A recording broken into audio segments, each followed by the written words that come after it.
Welcome into a Tuesday edition of Big Blue Kickoff Live, presented by Cadillac, the official luxury vehicle of the New York Football Giants. Thanks so much for being with us. It's Tuesday, December 5th. I'm Madeline Burke. He's Howard Cross, at Madeline Burke, at Howard Cross 87 with you today. The phone number here is 201-939-4513, or you can find us on Twitter at #GiantsChat. And as a reminder, you can find the archive of this show and our entire podcast network on the Giants mobile app, on podcast platforms everywhere, and on giants.com/podcast. Want to apologize to everyone out there listening live that we're running a few minutes late getting started. Howard Cross over here playing hurt. You got some back pains going on, but you know what? Showing up for your team, and that is why we respect you, Cross. That's how you do it, baby. You got to come in, you got to play a little hurt. I was a little worried I was not going to be able to get here, but I'm like, made it. I'm good. I'm strong. Made it. Strong. You're dependable. You're tough. Hey, strong, tough, best ability, availability. Indubitably. Indeed. Speaking of availability, the Giants have more availability at quarterback, of course. Tyrod Taylor is cleared to return to practice. But Brian Daboll did say today at his media availability that it's going to be Tommy DeVito starting for the Giants on Monday Night Football when the Giants host the Packers, saying, you know what, I just thought that Tommy earned it.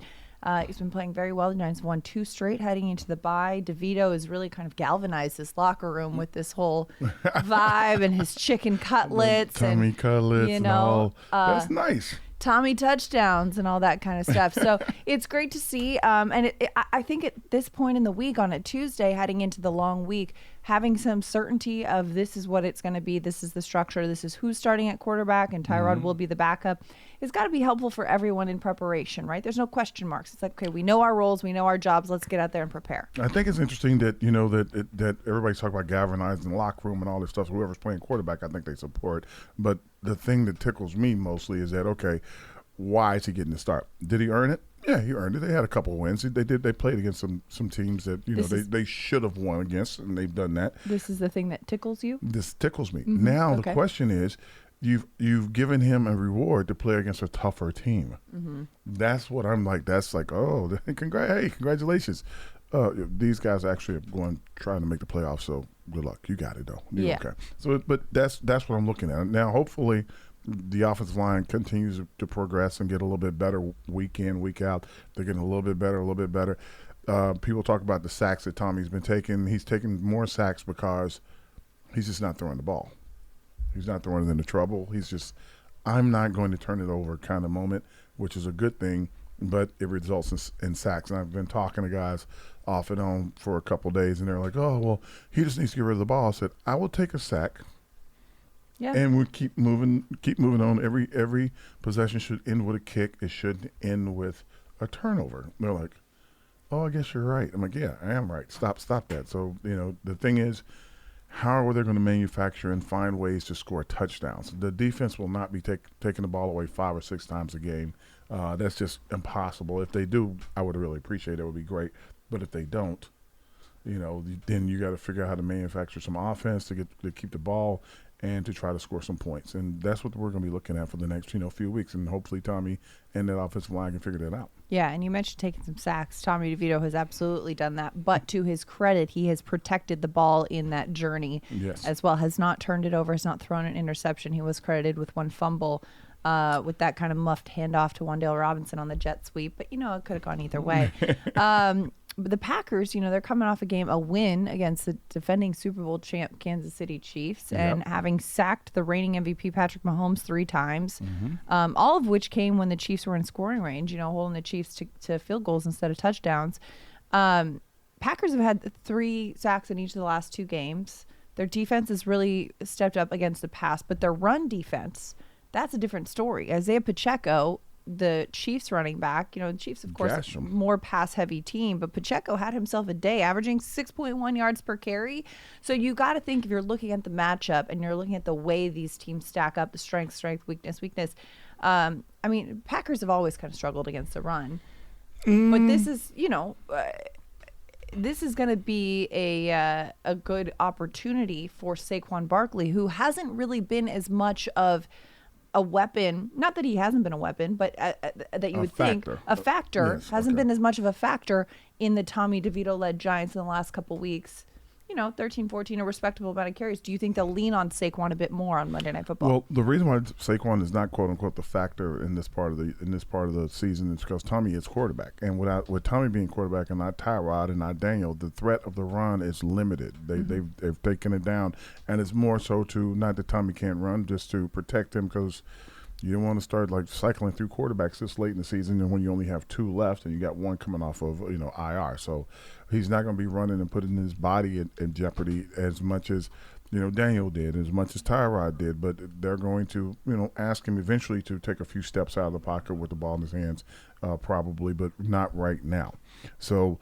When you're doing that with your quarterback, you have now made him a pocket passer directly, which means he's not running out the back end with the ball and all this other great stuff the quarterbacks have been doing. So you can focus and keep your eyes on 2-6. And that's why 2-6 hasn't had the kind of success that he was having, earlier in the season and against some other teams. He could still have that success, throwing the ball out on the edge, faking it to him and then dumping it to him right over the rush. If they use that could be things that can get him out and get him loose. And then even though they're passes, they're like extended runs where you just kind of dump it to him right on the edge and giving him one-on-ones with guys out there who, Saquon barreling down the hill at you want to tackle him, but it's not always the best, career move. Fair. I think, though, I wouldn't be surprised if we see a bit more of him in this matchup than we have seen in recent weeks, just based on the Packers' strengths and weaknesses on defense. And, you look at Jalen Hyatt, who's really thrived. He's coming off his first 100-yard game against the Patriots, a game which earned him Rookie of the Week honors right there. I do think Jalen Hyatt's still going to be involved, but perhaps not quite for a honey bun like we saw last time, as Sterling Shepard likes to call a 100-yard game a honey bun. Okay. He could. Let me put it like this. I think Slayton is going to be a factor in the game. I think Slayton and Hyatt with the speed and being able to get down the field is going to be a big dynamic. I think just Wendell, just coming out of the backfield, running those 5- and 6-yard quick routes, sometimes running the wide receiver screen, also a factor in the game. I think all the short passes that can get out quickly are going to cause those guys to step up. But, if you see the safety creeping up, trying to get there to make sure he can get to Saquon or get there so he can make sure that the window doesn't get a quick catch and run. Once he starts creeping up, you'll see the ball going over the top quickly, and they're not holding it to throw it. They're like, okay, he's about 20 yards deep. I'm throwing the ball before he gets to the 40. So it's a race against time almost when these DBs see him release. Absolutely. Giants fans, join us on Sunday, December 17th at Tommy's Tavern in Clifton, New Jersey to watch the Giants take on New Orleans. Enjoy Modelo drink specials, meet a Giants legend, and enter a raffle to win game day tickets and more. Visit giants.com/bar network to learn more. It's Tuesday afternoon edition of Big Blue Kickoff Live with Madeline Burke and Howard Cross here in studio. Let's head to the phone lines. 201-939-4513 is the phone number. We've got Vinny in Florida holding on line 1. Vinny, how's it going? You're on BBKL with Madeline and Howard. It's cold down there, ain't it, Vinny? It is cold. This is unlike Florida weather. Yeah. I'm going to Birmingham later this week, and it's 50s and 40s there. So wow. Got to get the jacket out of the old retirement place. Hey, guys, I wanted to ask Howard a question and get your professional football experience thoughts on it. Uh-oh. In 2 different areas. The first is, yesterday I heard Schmelk and Meadows talking about what I would say is almost starting a controversy, quarterback controversy. But my thought is, if Tyrod is ready, forget about the good story, Tommy Cutlets.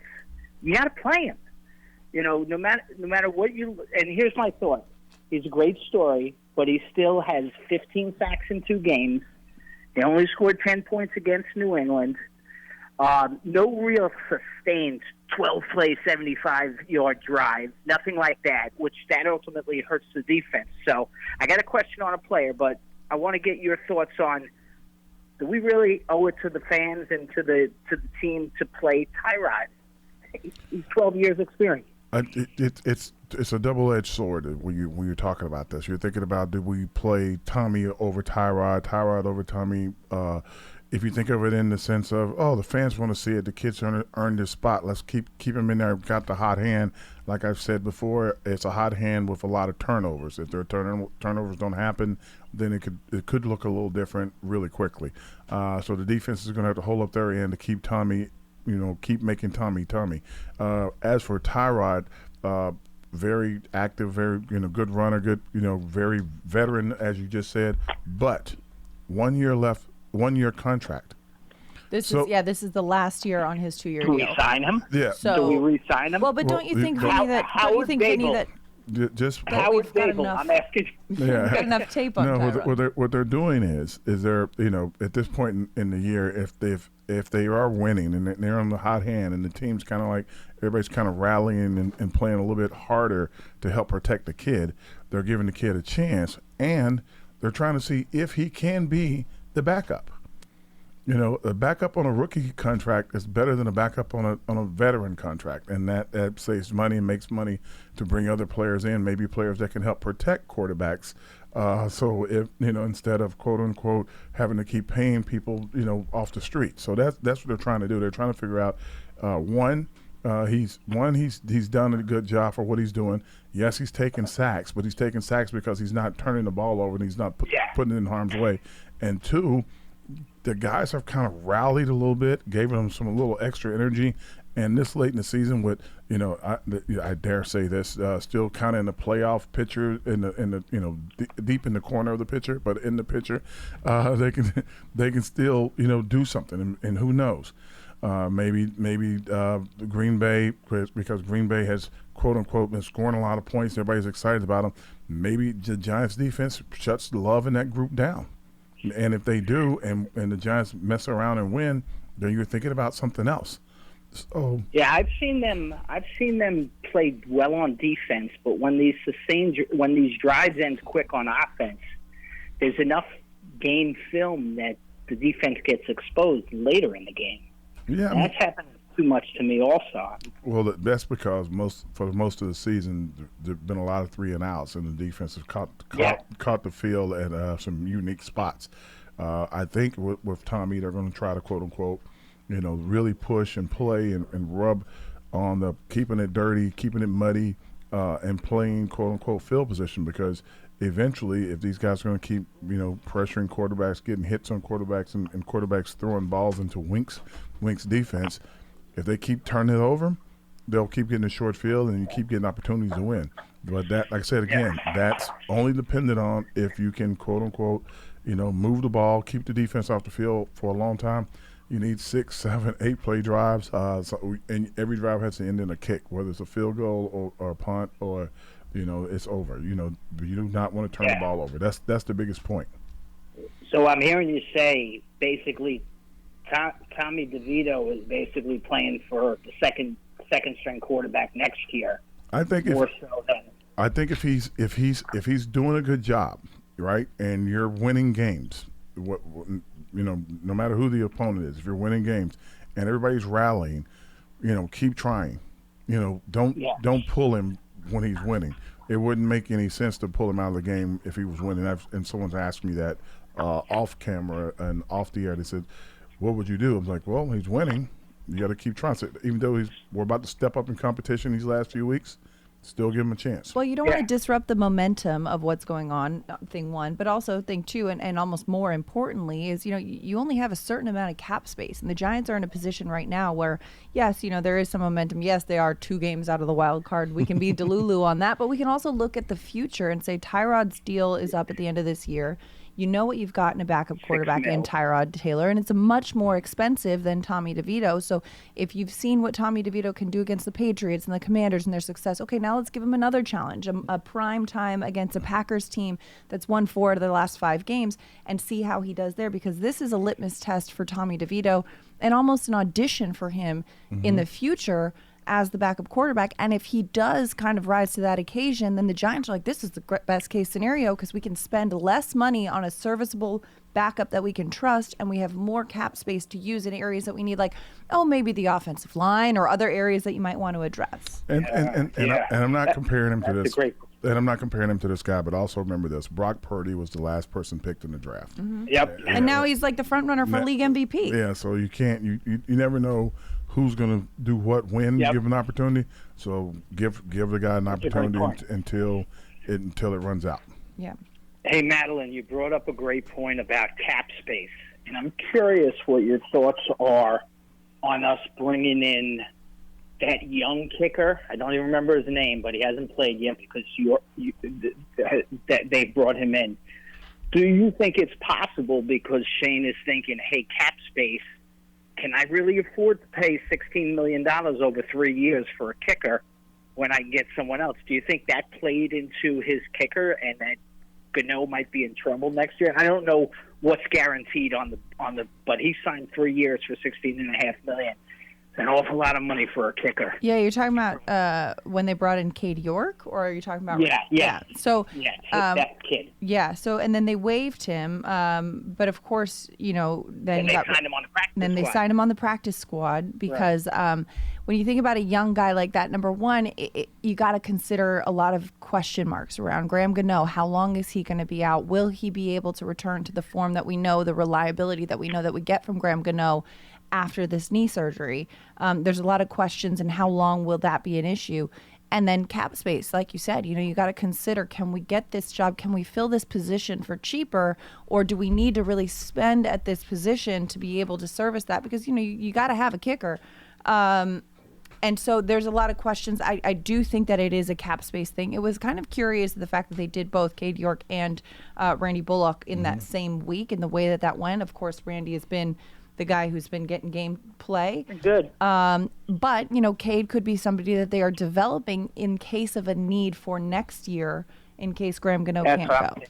Yeah, I mean, I'm thinking Graham's a good kicker. He's like one of the best in the league. But coming off of a knee surgery, out of all positions, I think 36 years old. Yeah, kickers and punters probably need their knees probably more than anybody else. So it's going to be interesting to see how he recovers and how much he want.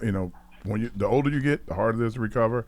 And I'm not doubting that he can recover, but it's going to be interesting to see how he does with kicking the ball. Yeah. $4 or $5 million a year can get a quality player in this league, although probably a little older than the youth movement, but can get us a quality player. And I think Justin Pugh solidified the line from a certain standpoint that those type of players could be helpful. Yeah. I think what hurt us this year is we went with all younger players, with the exception of Andrew, and Andrew got hurt. If you got that one leader in there, that's a bigger guy, maybe the line holds up better with the injuries. My last question: do we need to upgrade at wide receiver Darius Slayton? I get Jalen Hyatt's the guy and Wan'Dale Robinson, but when you look at Slayton, super fast, nice guy and drafted by us. And I think he's isn't he an Alabama guy, if I remember correctly? No, he's an Auburn guy. Be careful. Okay. Be careful. That's a curse word. Sorry about that. Do we need to upgrade? Last year I saw to the end of the year statistic that he had the highest drop rate in the league at like 15%. That's 3 out of 20 throws to him. He's dropping. But basically, he's dropping a couple passes every game. And at some point, does that hurt us? And I just want to get your thoughts, and I could certainly take it off the air. Okay. Do we need to upgrade that spot? I'm not saying cut him, but maybe put him as a backup, get a real number one pick in there. Well, and thanks so much for the call, Vinny. Thanks for the call. I think that needs for the team. If we're going needs, you want to also bolster that offensive line. You want to quote unquote probably find a legitimate pass rusher off the edge to help out the defensive front. I think those are probably two of the highest needs. Mm-hmm. I think, and again, this is me guessing at what they're going to do. With Adoree Jackson being at the age he's going to be, you're probably going to be looking at another corner or hoping one of those young corners step up to play, whether it's Flott or any of the other guys that they think could step up. And once if Flott moves over and starts playing that corner on one side opposite of Banks, or if Hawkins winds up playing that corner opposite of Banks, you'll have your three. Then you're going to need two more because you're going to need another slot guy, another backup corner that you can count on. from day to day and week to week. But again, the pass rusher off the edge, big need. And I think interior lineman, big need. So those are two needs that you probably need most. QB, not that I'm saying anything against Daniel, but Daniel's contract's a little shorter. So if you get a quarterback now, somebody, especially if you get one high that you think that you can develop for a year or two. And Joe Shane did say that too. He said at his presser the bye week that is going to be a position that they do need to address, whether it's through the draft, whether it's through free agency, not starting quarterback, but a quarterback to add to that depth. Yeah, so especially considering Tyrod Steele's. Yeah, and I think receiver kind of comes way down the list, and I don't mean it in a bad way. I just think it just comes way down the list. I think Slayton does a pretty good job. I think he's one of the more physical receivers also, going and getting the ball, taking on hits. He's one of the bigger, more physical guys in the receiver room as well. So if you get a receiver, you probably don't get one, third, fourth, maybe even later round. Well, and he's like a fast guy, came in out of Auburn. He had his issues in rookie minicamp, worked through those. He and Daniel Jones have great chemistry, dealt with a hamstring injury his rookie year, fought his way back fought his way back on the field, struggled a little bit, took a pay cut to stay, played to the level of earning another contract. So he's had his ups and downs within this organization, but I don't think it's exclusively Slayton's fault too, because like we talk about, you've got Daniel Jones not even able to get to his third step in a 3-step drop back. How much time could you really have to send it downfield some of these times against some of these pass rushes that the Giants have faced this year?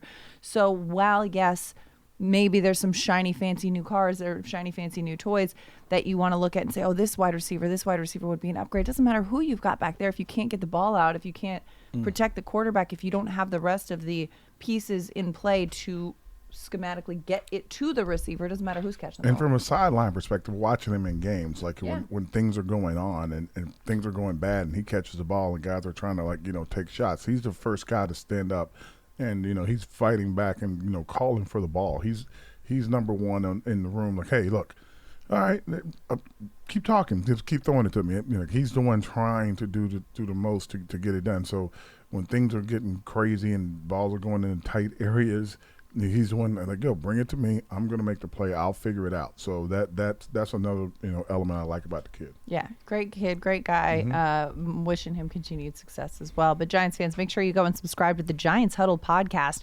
It features long-form interviews with Giants players, coaches, and front office staff, past and present. Plus, hear from the best analysts covering Big Blue and the NFL. Search for Giants Huddle and subscribe on your favorite podcast platform, or simply go to giants.com/podcast. And don't forget, if you are on Apple Podcasts, leave us a 5-star positive review for all of our Giants podcasts. Like, comment, subscribe, all of that good stuff. Let us know what you think. 5 stars. 1, 2, 3, 4, 5. We hope so. We hope you enjoy all the work that we put in here, and let us know what you think as we go back to the phone lines. 201-939-4513 is the phone number. It's Tuesday afternoon, Big Blue Kickoff Live with Madeline Burke and Howard Cross. Ramon in Orlando, you're on the line. Ramon, welcome to the show. How you doing? Can you guys hear me? Yes, hear we you. can. Absolutely. Good. How are you? How you doing? Good. I'm actually going to be in New York with my family on Saturday. Oh, nice. So I'm going to be in town with the Giants play. So I just want to talk about Tyrod Taylor. And honestly, it makes me sick to my stomach that I feel like the Giants are just giving up on the season. I know that we're still in the playoff hunt, but I feel like they're just giving up by putting Tommy DeVito in with the Italian. I mean, this is all just, for me, it's just all BS. And I don't understand how can you put this guy in knowing you got Tyrod Taylor still back, ready to play. And I don't remember, we used to have a guy named Peppers that played with the Giants, and now he's with New England. Jabril Peppers. Yes. And he even said, man, you lucky guys that we're ASS. Because he knows that we won that game because the Patriots ain't good. And he barely did enough to win. And I feel like if Tyrod was playing that game, we would have scored more of a touchdown. And I feel like, and I'm very disappointed on the coach of the Giants. I feel like he's just giving up. Putting this kid in, he's great. I'm a big Giant fan. I'm happy. If he plays, I'm gonna root for him. But to let Tyrod Taylor not play again, I mean, I mean, that's just. I mean, come on, Coach. I don't think he said he's not. First, I don't think he said he's not going to play again. I think, and you have to also recognize that two wins. Also recognize that the Giants are like, I think, 32nd in scoring. So the kids only played 3 games. Yeah. So if they're 32nd in scoring, they didn't get there with those last 3 games. They got there they accumulated that over the entire time. So we haven't scored any more or any less with Tommy in the game. We haven't scored we hadn't scored any more or any less with Tyrod in the game. I think Tyrod just gives us the best chance to win. I'm sorry. Okay. Me personally, I didn't like Jones from the get-go. I think they paid him too much. I still think that Tyrod Taylor. I'm gonna say if he didn't get injured against I think it was the Jets, he got injured. Yep. I think we'll be in a better position. I just feel bad for him, man, because I know he's quiet about it. He's not loud. He goes to work and he does it, and I know he's thinking, damn, I'm not gonna play now. I'm gonna be benched. Like, we all know that.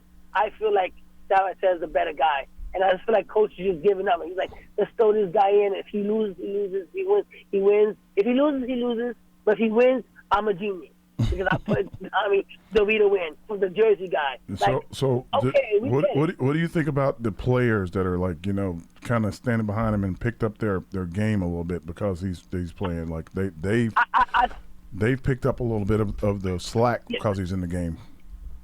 The players are never going to say that they're not confident in their quarterback. You can have the best receiver there. They're going to say, I'm going after my quarterback. Because the minute Saquon Barkley says, you know what, I don't like Diamond DeVito, it's going to mess up the whole team. So, yes, you're going to say, Barkley, do you like him? Yeah, of course. That's my guy. Yeah, let's go. Let's win. You think they're going to say, no, I don't want him? No, because you can't say that. You have a job to do. Well, Ramon, don't you also have a little bit of faith in the fact that, Brian Daboll, perhaps working with these quarterbacks on a day-to-day basis, might see something that maybe, we on the outside don't see, and might say, you know what, I feel confident in this guy. And yes, Tyrod Taylor, a proven veteran, he's proven what he can do, but maybe there's something in Tommy that, the coaching staff is feeling confident in. I think the gimmick that he's got with because that Italian thing, my wife's Italian. She's from Brooklyn. I made that state, that Italian thing, that's Tommy DeVito, Minchia, that's just BS, man. I want to play and I want to win. I want the best guy. I've been a Giant fan for a long time. I got Giant tattoos on my body. I'm a real deal Giant. You're a real one. He's a real one. I'm not a Tampa Bay Buccaneer fan. All of a sudden, you like the Tampa Bay Buccaneers for Tom Brady. No. When the Giants suck, I'm there. When the Giants win, I'm there. Every day I go to work, I tell my friends, we're still going to make the playoffs. I don't care 4-8 because I believe Tyrod's coming back. I knew we could beat Green Bay. I feel our defense is good. But it's like, no, we're going to have Mr. DeVito there. I mean, if he wins, great. I'll be happy. But I just don't know, man. Even if we win, you're going to be a little disturbed. That's what you're saying. If we win, no. Prove me wrong, DeVito. Shut me up. There you go. There you go. I'm better than Tyrod, but I know those guys. If you were one-on-one with Barkley and cameras was off, and you sat down with Saquon Barkley, all the defending players, all the receivers, and you're like, "Who do you want to play this weekend?" They're gonna say Tyrod Taylor, but they can't do that because that's gonna mess up the whole dynamic of the team. I think I appreciate your call, and I thank you very much. I appreciate the enthusiasm, Ramon. Appreciate it. Well, Ramon's view is that that he just feels like Tyrod may be a better option for the team to try to win. The coach's view is like, hey, let's ride this hot hand and see what we got. If things aren't going well in the game and the game's close, Tyrod will probably be put in the game. Right. In that circumstance. If things weren't going well and Tyrod was in the game, Tommy would probably have to come into the game. So it's better to have Tommy in the game, not really looking over his shoulder, but saying, hey, look, here's what we need you to do. Right. Here are the basic things. You haven't been turning it over, don't turn it over. Right. Hey, try to get the ball down the field. If you have time, try to get it down the field. Don't put yourself at risk because we don't have but one other quarterback on the team, and he's standing back there right now. So, and I think with Matt Barkley too, but you want to make sure you take care of the guy, make sure he has a chance to win. I know you step it up in competition, but again, if the defense keeps picking it up and plays better, even than they played the last couple of weeks, they'll give Green Bay a hard time, and it'll be a field position game, and it'll be a little bit of a muddy game. And I hate to say it, but the Giants have a chance to win this one. So you're telling me there's a chance? Oh my goodness! What was all that 1 in a million talk? Hey, Howard. But it is another thing to consider too. Like, say the Giants did say, okay, Tyrod's going to start at quarterback this week, and you kind of, all right, let's say that Tommy DeVito thing was a fun flash in the pan, and then knock on wood, something happens and Tyrod had to go out, and then you go back to Tommy DeVito. It's better to just kind of like, let's keep it going, let's keep consistent. If it's not broke right now, you don't have to fix it, and until it gets to a point where you say, okay, yeah, we need to make a change. Yep. That's not the point that this team is at right now. Yeah, and I think that they're my biggest thought is that they're still trying to make sure they can figure out how far he can go. Right. They're testing the limits of his abilities when he's playing and how much more he can do. And this is just part of that maturation, and you're trying to figure it out. If he plays well, and the Giants lose, he'll get another shot. If he plays really, really bad, they're going to make, they're going to try to stay competitive and try to win games. They're not going to just like throw the season away and like, oh, well, we're giving up. No, they're not doing that at all. No. And he has grown so much. He's grown so incrementally since he has been here. And I think the Giants are saying, okay, let's see. Now he's done well at this level. Let's see what he can do at next level. Let's see what he can do at this next level. This is Bowser's Castle right here. Can he be Bowser, And to answer the question about the players, if they were alone, man-to-man, would they say they want Tommy? Yeah, they're going to say they want Tommy because guess what? Tommy's won the last 2 games, so they're going to keep pulling for Tommy, hope that he stays in there, hope that they keep winning. And this whole ideal that guys like, oh, they gave up, they're throwing in the towel. When they bring new players in, they bring players in for you. So, you play as hard as you can to make sure you keep those new players at another position. Exactly. Indeed. Giants fans. Hear a hilarious stat, too. Oh, yeah. The Patriots actually have the best defense over the last 4 weeks, and they're 0-4. There you go. Right? There you go. So, but their defense is good. Their defense is good, but their offense is less good? Yeah. There we go. I'm not going to say anything. I don't know. I got a lot of jokes for that, but I'm not going to say anything. It's kind of rough. Instead, I'm just going to remind you that you can take your fandom to the next level, Giants fans, with a season ticket membership. Stay connected to the club all year round, not just on game days. Memberships are now available for the 2023 season. To learn more about all the exclusive member benefits, visit giants.com/tickets. Limited inventory is available. 201-939-4513 is the phone number. Let's go back to the phone lines. Dave in Texas. You're on with Madeline and Howard. Don't mess with Texas over here. What's happening, Dave? What's going on, Dave? Hi, folks. I just want to make a point. I'd like to know what position, and not saying Tommy DeVito was this man, but at what point did New England get Tom Brady?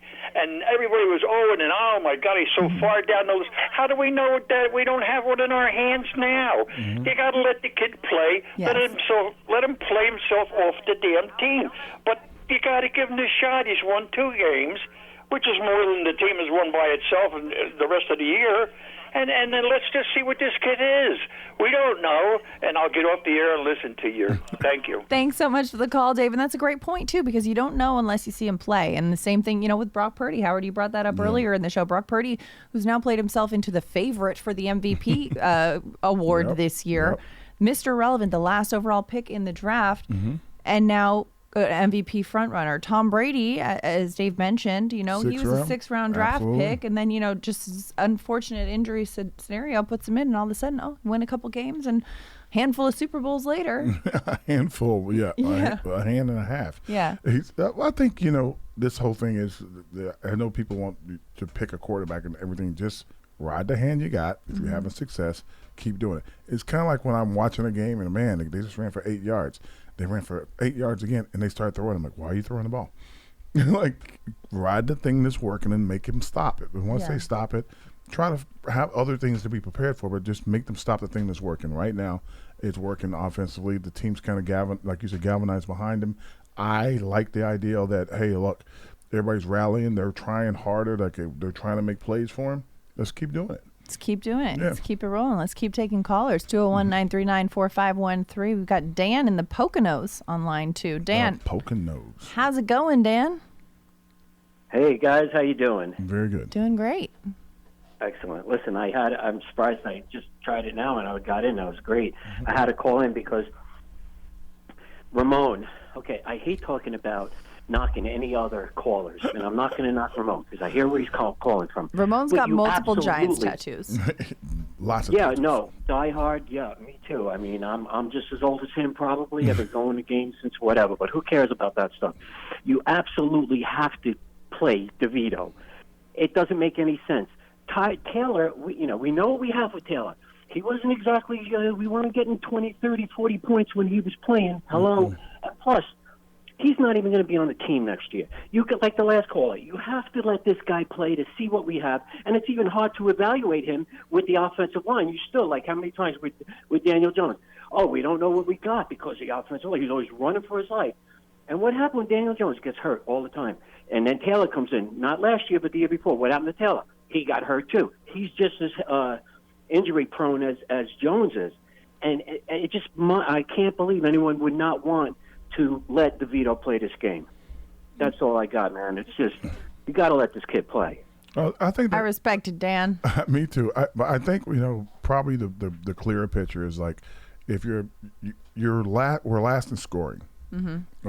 It didn't happen the last two games, right? It's just where we are. I think the most points we scored offensively was in New England, I believe. Was the game? Well, there was 31 against Arizona, and then 31 against. Oh, you're talking about just the offense, so not special teams.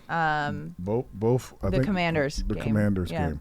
Yeah. So it's not like I don't know how to explain it other than it's just we are doing the best we can with what we have. So there are going to be some moments where we're going to score a few more. I think we have the Commanders' number, so to speak. Yeah. I think like the Eagles have there was a time when we could beat the Eagles and the Cowboys, and we could beat the Washington. I want to call them the old name, but Washington and the Cowboys and the Cardinals, and we couldn't beat the Eagles. Then Washington would crush the Eagles, but they couldn't beat us, and it's just this thing that goes around and around. Now that's back when things were all even. Everybody had basically even talent, and there wasn't not a lot of movement in free agency. Now it's like, okay, you have to build your team up. You have to know what you have. You got to figure it out. And part of figuring it out is that, hey, late in seasons, if you have like a little win streak of somebody's like showing something, has a spark, this guy's gonna get some more burn. I'll use the perfect example is Hyatt. Mm-hmm. Like Hyatt was coming in, he's running 24 miles an hour. This is great. You can't go through a school zone. This guy's so quick. It was just awesome. School zone, that's true. It was awesome. Didn't get a lot of play. Mm-hmm. No one knew why. I said probably the offensive line. You didn't have a chance to give him the ball. Daniel's getting hit too quick. Tyrod's getting hit too quick. Then all of a sudden it's like I hear over and over, we got to get this guy the ball. We got to get this guy a chance. We got to get this guy a chance. He starts getting a chance. He starts making plays. People are like, told you. I'm like, well, maybe, if the quarterback had a chance to throw it to him earlier, he would maybe have made plays then. They're like, nope.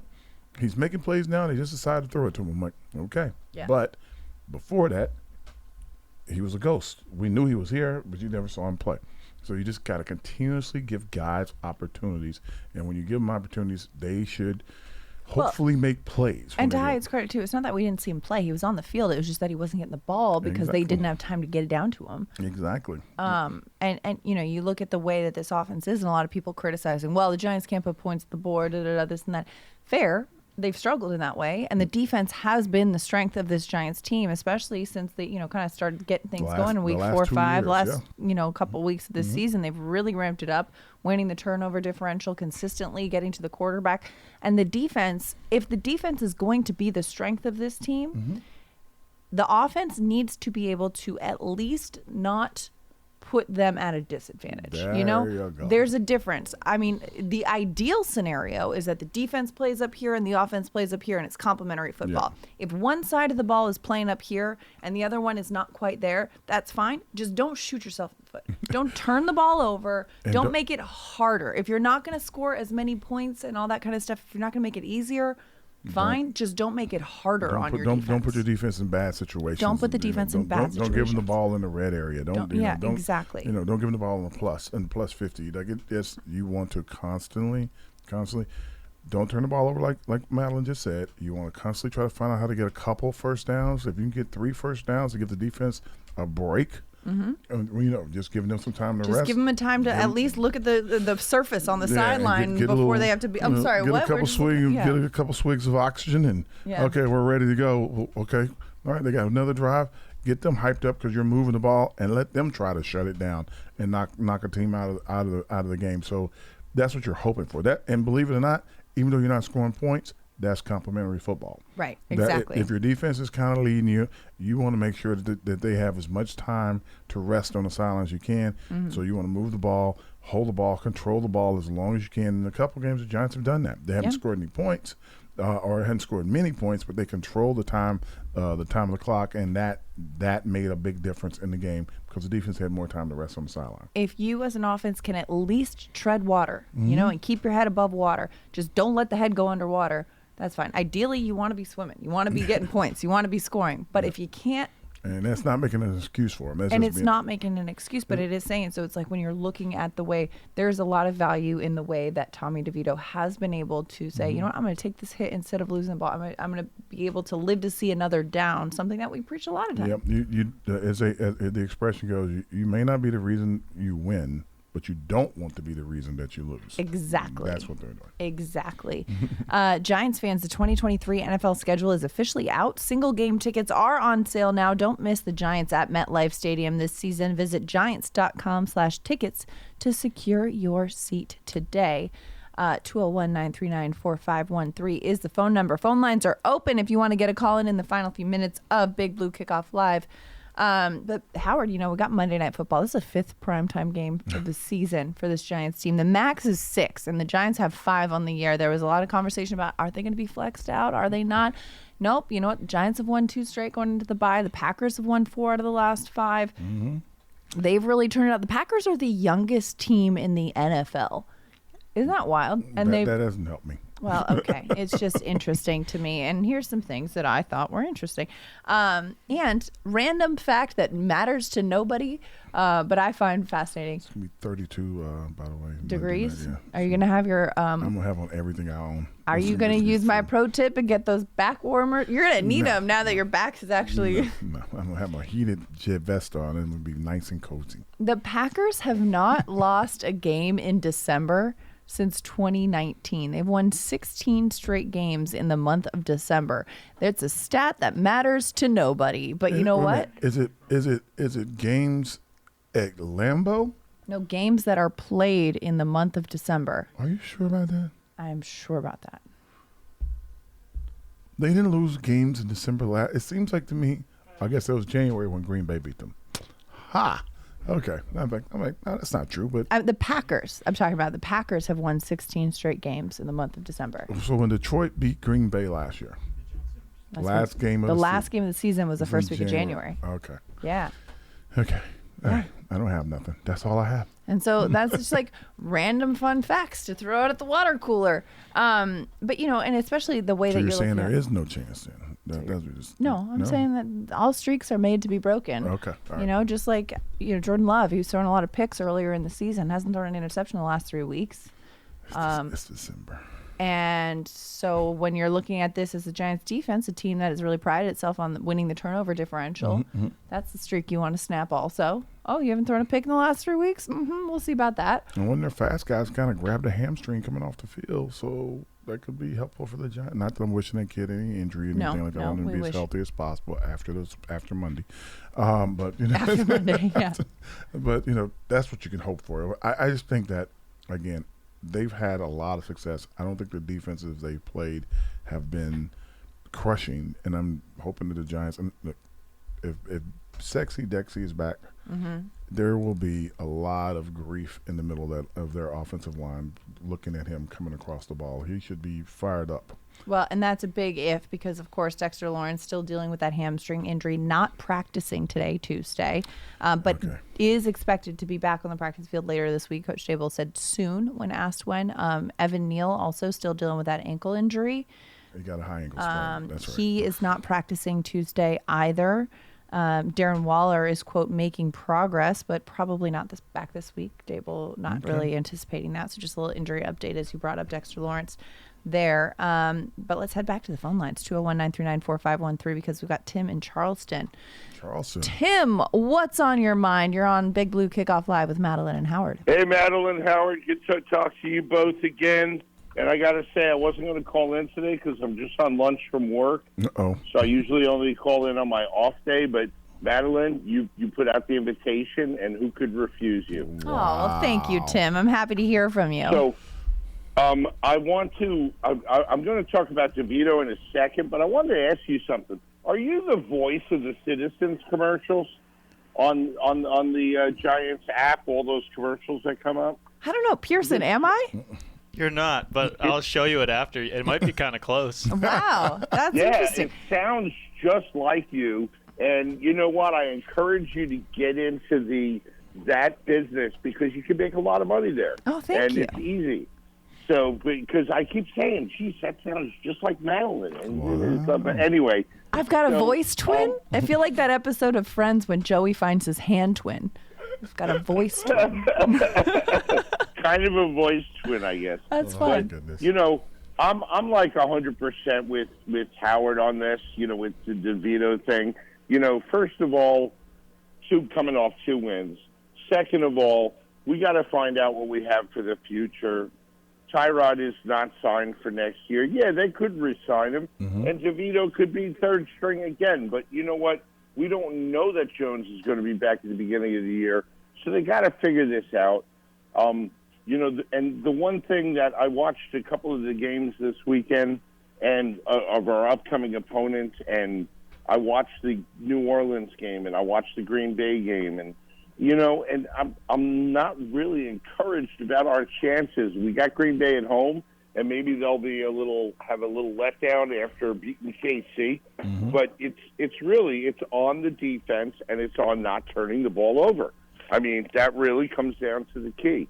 So if the defense can continue to step up, and we don't turn, Tommy can continue to not turn the ball over, we got a chance. We got a chance to win a couple of more games.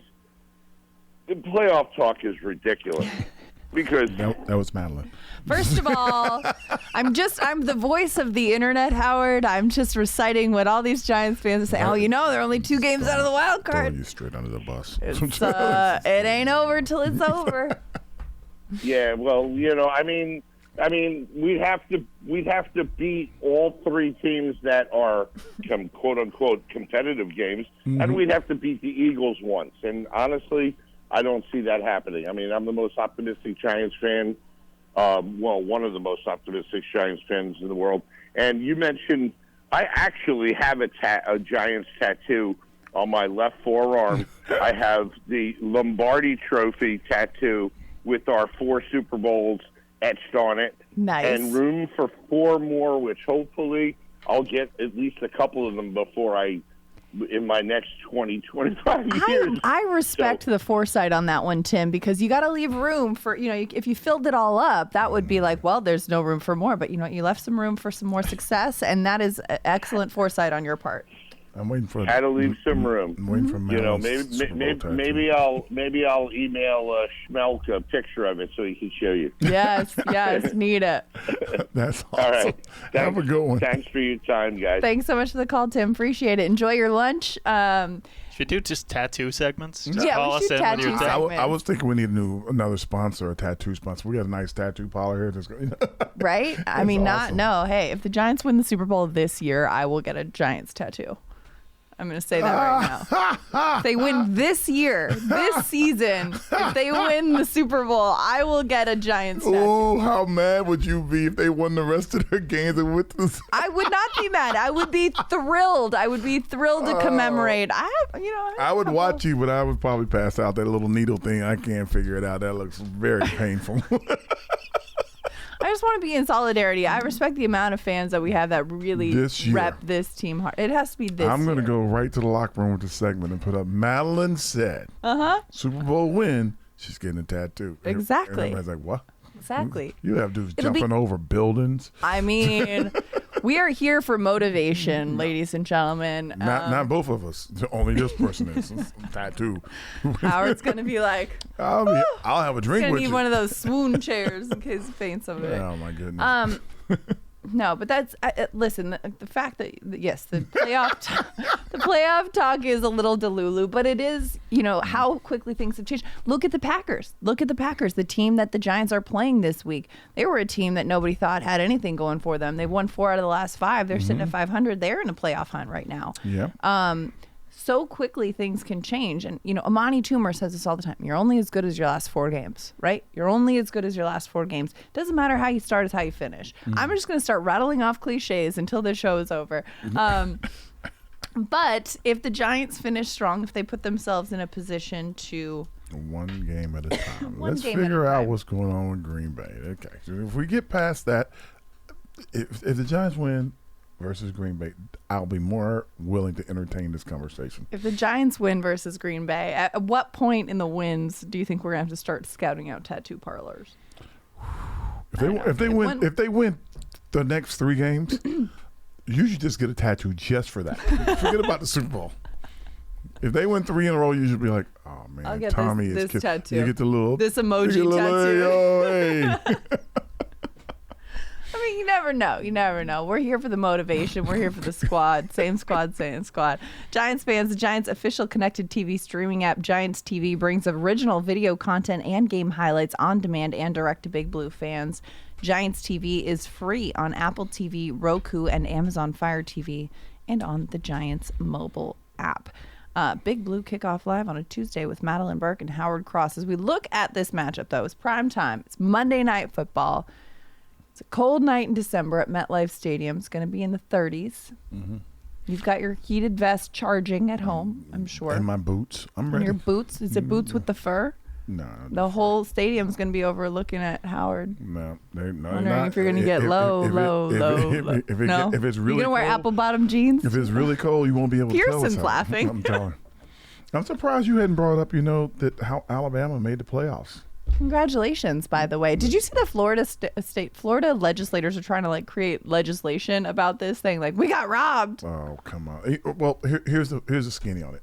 They always had 4 teams that are going to make the playoffs. They always had 5 power conferences. So they always knew that somewhere down the line there will be someone left out. Almost every time. That's one. Number 2, they tried to vote it in for this season to have the playoffs.